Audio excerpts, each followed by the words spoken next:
Magandang araw mga kaibigan. Pag-usapan natin ngayon, bigyan ng reaction opinion itong lakad ng Pangulong Marcos. Nasa Malaysia siya ngayon for the ASEAN Summit. Ngayong araw, lakad din. Aalis din sa bansa si Vice President Sara. First time in history, correct me if I'm wrong, 65 years old na ako. First time na mangyari ito, na sabay na umalis sa bansa ang presidente at saka vice presidente. I don't know kung meron na bang nangyari noon. Yung mga naunang panahon, naabutan ko, Marcos Sr. na eh. Hanggang ngayon, Marcos Jr. Ngayon lang nangyari. So yan, ASEAN Summit, ang Pangulo, pag umaalis siya, hindi naman niya iniiwan ng gobyerno kay Vice President Sara. Iba man ang caretaker government. Wala na siyang tiwala sa Vice President. Yung Vice President, alis din siya. Ganun ang nangyari. Okay, saan ang lakad ng Vice Pangulo? Ito, sa Philippine Star, 1 hour ago. Vice President Sara Duterte departs today, May 26, 2025, for Qatar. And later, the Netherlands, where she is scheduled to meet with the Filipino community in both countries and spend her birthday with her father in The Hague. Okay. May 31 po ang birthday ng ating VP Inday Sara. Okay. So, basahin natin itong article ng Philippine Star. Yan. Sara departs for Qatar, Netherlands, May 26.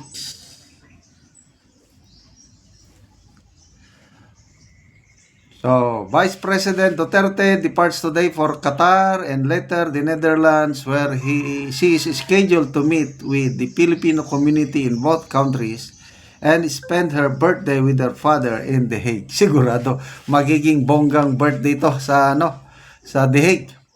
On May 27, the Vice President will engage, May 27, bukas, will engage the members of the Filipino community in Doha, Qatar.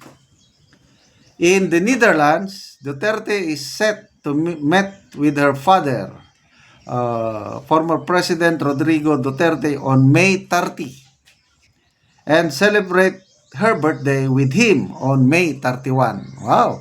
So, makita mo talagang yung relationship ng mag-ama na restore na. Biruin mo, bibiyahe ka ng malayo just to spend your birthday with your father. What does that mean? Ay talagang yung naanay kamingaw sa isa't isa. Kamingaw yung they miss each other. Hindi katulad noon na parang hindi sila nag-uusap noon eh. O, tignan nyo, ang gusto ni Tatay Digong, magkandidatong presidente si Mayor Inday noong 2022. Hindi sinunod ng anak, ang tatay. O, tignan mo, di nagkaloko-loko. Kaya iba talaga ang wisdom ng tatay, Hindi sana tayo nagkakaproblema ng ganito ngayon kung sumunod lang si VP Inday sa kagustuhan ng ama. Tayo naman, di tayo naniwala kay PRRD. Nung sinabi niya na weak leader yan, may problema pa sa pulburon. Wala, binaliwala natin. So ito ngayon, nag-ani tayo ng ating pagsisisi. Okay, May 31 birthday niya. On the same day, she will participate in a gathering organized by various Filipino community groups outside the International Criminal Court headquarters in The Hague. She will again visit The Hague on June 2 until June 3. The Vice President is expected to return to the Philippines on June 4. So, yan po ang lakad ng ating Vice Presidente. Okay, itong imit niyang mga OFWs, nakikita ko ngayon, ang OFWs, para na silang para na silang Iglesia ni Cristo, na may command boats o may black boats. Tignan nyo yung Iglesia ni Cristo. Ang laking tulong nila yung senatorial line-up nila, 8.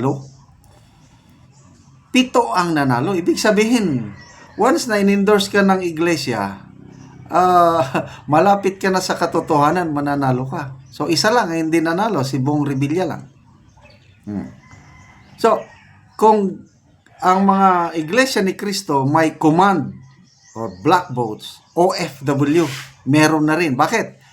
Kasi nga, itong nakarang eleksyon, karamihang OFWs natin, Duterte sila. Plus, yung mga kamag-anak nila dito sa Pilipinas, ang naging kalakaran, PDP laban kayo, iboto nyo ang gusto ko o walang padalang allowance? Di siyempre, kung sino ang may hawak ng pitaka, yun ang nasusunod. Kaya karamihang pamilya ng OFWs dito sa Pilipinas, kung anong gusto ng anak o asawa, yung nagpapadala, yun din ang ibinoto dito. May nabasa akong comments, yung tatay daw niya, hindi daw nagpapatikta. Kung ano daw gustong iboto ng tatay niya, yun ang masunod. Sabi ng anak sa abroad, sige, bilhan kita ng tricycle o yung with sidecar. Iboto mo lang ang gusto ko. PDP Duterte. Sabi daw ng ama, sige anak, padala mo na. Walang problema, iboboto ko yan. Ay, sabi pala ng ama, hindi na bibili ang aking boto. Kung anong gusto ko, yun o. Isang ano lang. Anong gusto mo? Sidecar?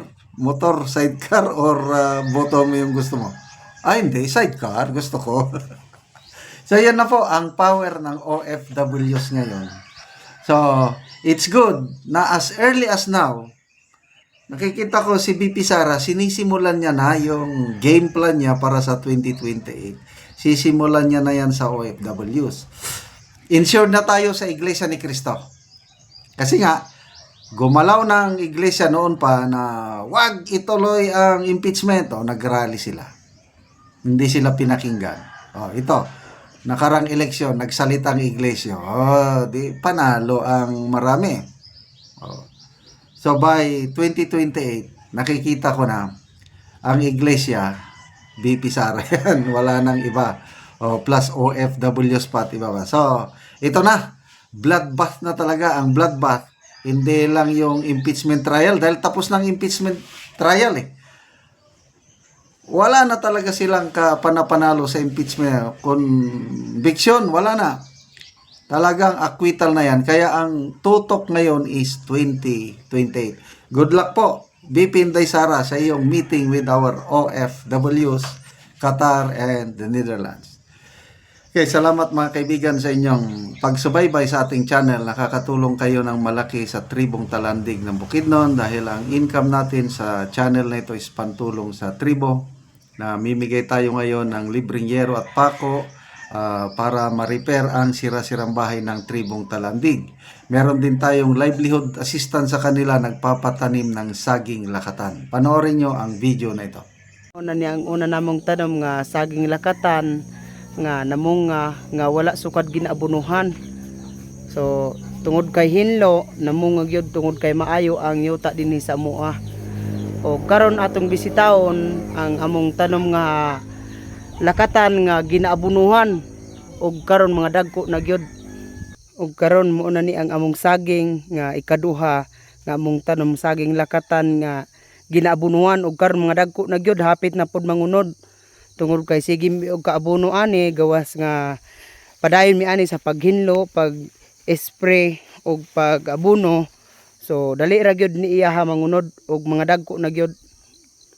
Og karon nagahinno na pod mi sa among saging lakatan aron nga dali ra gyud siya mamunga og hinlo.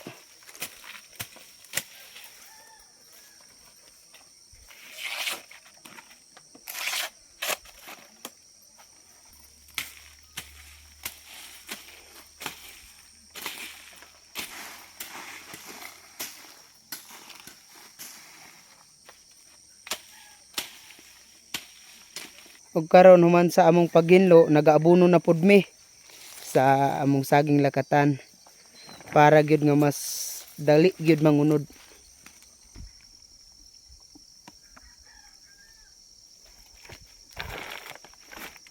Og karon human sa among paghinlo og sa pag-abono, mag-spray na pud mi sa among saging lakatan. Ay amo gyud ning atimanon og maayo para nga sa among pag-harvest. Dali ra gyud mi ani maka-harvest kung mangunod og dali among saging lakatan. Muna ni ang among ga-spray ang puradan para pampatay sa insekto. Para gyud nga mas maayo pa ang tubo sa among saging. Yes, kaning akong mga tinanom nga saging lakatan 240 ni. Salamat yun kayo sa Ginoo ug sa naga tan-aw sa YouTube nga padayon sila nagatabang sa amuha. Salamat.